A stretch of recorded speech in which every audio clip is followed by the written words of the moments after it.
দর্শক, আমরা দেখানোর চেষ্টা করছি আমার ঠিক পিছনেই রয়েছে জাতীয় বৃক্ষরোপণ ও বৃক্ষ মেলা 2026।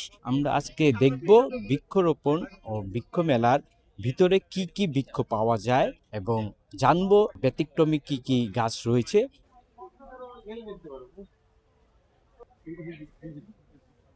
গাছ তো বনে জঙ্গলে থাকে, কিন্তু এটাকে যে এত সুন্দর করে সাজিয়ে রাখা যায়, দৃশ্যমান করা যায়, এই অনুভূতি তো অসাধারণ।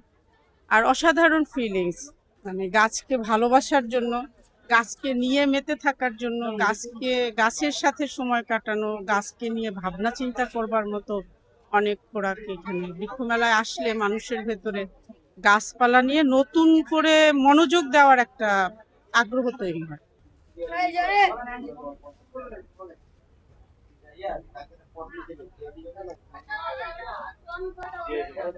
তো আমার নিজস্ব বাড়ি থাকলে আমি নিতাম, তো আমার যেহেতু ছাদ নাই তাই আমি ছোট দুটা নিয়েছি।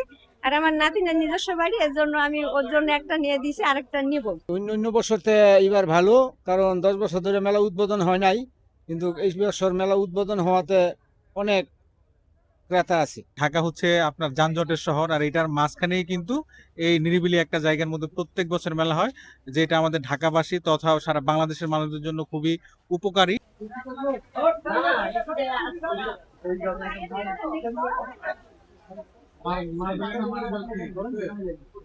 আমার মনে হয় ঢাকাতে যাদের একটু সুযোগ আছে, তারা ইচ্ছা করলে করতে পারে অনেক কিছুই। আমার ফুল ফল সব গাছই প্রিয়, আমার গাছই ভালো লাগে। ফুল ফলের বাগানের অনেক শখ আর কি। তা আল্লাহ যদি চায়, কিসমতে থাকে, তাহলে ইনশাল্লাহ ভবিষ্যতে আমার ইচ্ছা আছে করার।